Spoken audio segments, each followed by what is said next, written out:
유튜버를 하다가 보면 참 안타깝게 생각되는 부분이 많습니다. 라오스 사람들은 자신이 잘못했을 때 침묵으로 일관하는 것도 어떤 그 의사 전달이나 의사소통의 방법이라고 생각을 합니다. 그리고 어떤 일에 대해서 깊은 인식을 못하고 누가 그냥 시키면 시키는 대로 그렇게 이야기하는 것이 얼마나 위험한 것이며 그 돈의 가치가 얼마나 큰 것인지 잘 모릅니다. 국제결혼 문의를 했더니 미인대회 출신이라고 10만 불을 가지고 오라고 하는 것은 라오스 사람이 할 수 있는 이야기와 행동은 절대 아니라는 겁니다. 뒤에 한국인 남자친구나 애인이나 남편이 있어서 그런 영상 편집을 한국인이 하고 인터뷰와 채널명만 라오스 여성을 앞에 내세워서 하는 것입니다. 그런데 만약에 라오스 여성 계좌나 라오스 여성에게 돈을 건네줬을 때 나중에 그 약속 이행이 지켜지지 않고 정말로 미인대 출신 여성도 아니고 중간에 또 어떤 그 오류가 생겨서 결혼을 못하게 됐을 때 돈을 일부 돌려받아야 됐을 때 한국인에게 돈을 준 것이 아니면 한국에 고소를 해도 답이 안 나오는 경우가 상당히 많습니다. 제 영상에 제가 많은 이야기를 그런 부류의 이야기를 해 놓았었습니다. 그리고 라오스 현지 경찰에 그런 건으로 고소를 한다 하더라도 라오스 변호사 사무실에 가서 물어보면 라오스 변호사 사무실은 돈 받아줄 수 있습니다라고 하고 태국도 마찬가지입니다. 변호사들은 무조건 다 된다고 합니다. 그리고 수임료를 받고 나오는 답은 없습니다. 이런저런 모양의 이유를 대고 계속 돈만 더 요구하게 됩니다. 그랬을 때 사기 피해 당하고 고소했는데 그 과정도 전혀 진행되는 게 없고 돈은 계속 들어가고 이거 지금 발을 뺄 수도 없고 안 뺄 수도 없고 얼마나 안타까운 현실이 벌어지겠습니까? 차라리 한국인이 진행하고 서울의 국제결혼업체에 돈을 주었다든지 한국인에게 돈을 건네주고 계약금, 중도금, 잔금을 주었다 그러면 그나마 좀 일이 쉽게 진행될 수 있지만 이걸 현지에서 라오스나 태국에서 현지인에게 돈을 주고 일이 진행이 되다가 약속이 이행이 안 돼서 해지를 한다든지 일이 중단됐을 때 정말 악소리도 못하고 돈도 날리고 마음도 상하고 건강도 해치게 된다는 이야기입니다. 라오스나 태국 사람들은 우리처럼 많은 합리적인 변명과 소명을 하지 않습니다. 침묵으로 일관합니다. 말도 안 통하는 곳에 왔는데 침묵으로 일관하고 사람 자리 피해버리고 전화 차단해버리면 정말 그때는 골치 아파집니다. 그리고 최근에 그 유튜브 영상으로 인해서 그 뉴스에서도 악역 유튜버가 만연한다 하고 계속 언론이 보도하고 하니까 한국의 국제범죄수사대에서도 그 범죄인들의 유튜브 영상이라든지 한국인을 상대로 해외에서 벌어지는 사기 행각에 대해서 내사를 합니다. 내사하는 부서가 국제범죄수사대에 있습니다. 그 내사하는 대상이 될 수도 있다라는 사실을 영상을 업로드하는 분들도 아셔야 됩니다. 피해자가 자꾸 나오고 진정이 들어오고 고소가 들어오는데 현지에서 벌어진 일이기 때문에 한국 내 수사가 어려우면 한국의 국제범죄수사대에는 굉장히 우수한 인원과 수사 기법과 수사 인원이 있습니다. 현지 대사관의 영사, 경찰 영사의 도움을 받아서 인지 수사가 가능합니다. 왜 그렇게 위험한 일을 하시려고 합니까? 적게 받고 실질적으로 진행을 해드리고 성사되면 또 수고비 받고 또 결혼이 성사되고 비즈니스가 성사되고 건물 매매가 끝나면 합법적으로 받을 수 있는 수수료 정도 받으면 누가 무엇이라고 할 것도 없고 법적으로 시시비비를 따질 일이 없습니다. 그런데 일은 하지 않고 한 큐에 큰 돈을 먹고 오리발을 내밀려고 하면 그것이 얼마나 오랫동안 가겠습니까? 최근에 동남아시아에 너무나 그런 영상들로 인해서 피해보는 분들이 제가 모르면 모르는데 피해를 보시고 제 영상을 보고 하소연들을 해오시는데 정말 답답합니다.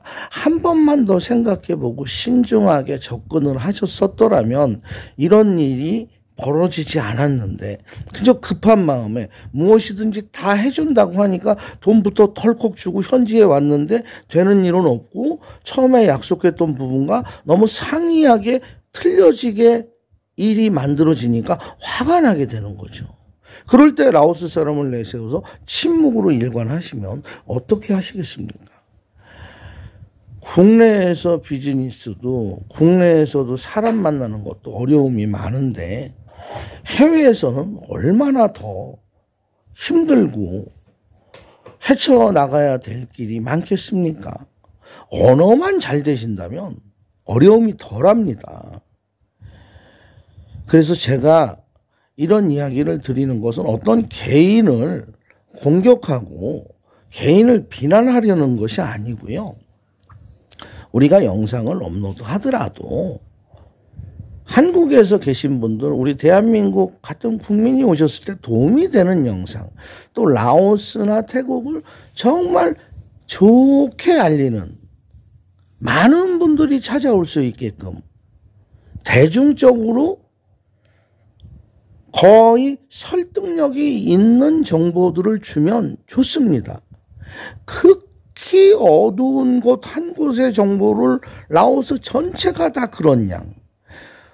베트남에서 국제결혼해서 돈 좀 벌었다는 얘기 들리고 필리핀에서 태국에서 돈 좀 만졌다네. 그런데 태국, 필리핀, 베트남 여성들이 워낙 이미지가 이제 한국 내에서 손상이 되니까 라오스 미개척지. 정말 순박하고 단순하고 이용해 먹기 좋은 라오스 사람들이 있는 곳. 그래서 인구도 적은 이 나라에 오기만 하면 국제결혼이 성사가 되는 것으로 오해할 수 있는 영상들을 올려가지고 한 달이면 수십 명이 들어옵니다. 그 수십 명에서 한두 커플도 결혼을 못합니다. 저는 압니다, 그것을. 그래서 그것을 홍보하기 위해서 한국인이 라오스 현지 여자친구, 애인, 부인을 앞세우고 또 어떤 사람은 이 채널, 저 채널 다 출연해 가면서 자기 돈을 주면서 출연을 한답니다. 그리고 현실성이 가득한 에드벌룬 탄 얘기만 던져놓으니까 한국의 노총각이나 외로운 남자들이 비행기를 타고 돈을 들고 옵니다. 그리고 나서 일이 진행이 안 돼서 나중에 저한테 전부 연락 오는 게 아니죠. 그 중에 몇 분이 연락을 이제 영상을 그런 일을 당하고 나면 답답하니까 이제 라오스 국제결혼이나 뭐 비즈니스나 뭐 여행 투어라든지 막 이렇게 스크롤 하다 보면 이 사람 좀 바른 소리 하는 것 같은데 그러고 제 영상을 몇 가지 보십니다. 진짜 옳은 소리만 하시네? 그러니까 이제 카톡으로 연결해서 하소연을 하시는데 그 얘기를 제가 지금 온 카톡을 그대로 띄워버린다고 하면 그분들 신분 정체나 사례가 다 공개가 되지만 그렇게 되면은 어떤 경우에는 저도 조사받으러 가서 증언을 해줘야 되고 그래서 저한테 특별한 어떤 뭐 수익 면에서나 저한테 부가가치가 없는데 저도 사람인 이상에 그런데 발 담그고 싶지가 않죠. 그래서 그냥 익명으로 지정하지는 않고 그냥 영상을 보시고 아시는 분들은 아시게끔 제가 알려드리는 것, 여기까지만 하는 것, 저도 죄송스럽게 생각은 합니다만 그 부분은 이해를 해 주셔야 됩니다. 그리고 국제결혼을 하려고 하시는데 돈을, 이건 뭐 법칙입니다. 국제결혼 업체들도 알고요. 개인적으로 뭐 소개해서 하시는 분들도 뭐 카페라든지 다 2만 불이 넘어가면 그것은 일단 정상이 아닙니다. 그런데 2만 불 안쪽인데 뭐 지참금이 1000불밖에 안 된다. 그것도 비정상입니다. 아니, 외국인에게 딸을 주는데 돈 130만 원 주고 딸을 준다고요? 천만의 만만의 말씀에 콩떡입니다. 다른 돈을 부풀리고 그 돈을 줄여놓고 그 안에서 다 나눠서 분배해가지고 자기 이익금은 가져가는 구조입니다. 그리고 2만 불이 넘어간다 하면 하지 마시고요. 뭐 5만 불 달라, 6만 불 달라, 뭐 라오스 미인대회 출신이라서 뭐 8만 불이고 직접 가서 고르면 3만 불 더 줘야 되고 이런 거는요. 다 그것은 사기입니다. 시청자님의 재산을 그냥 송두리째 먹겠다는 심보로 이해하시면 가장 빠릅니다.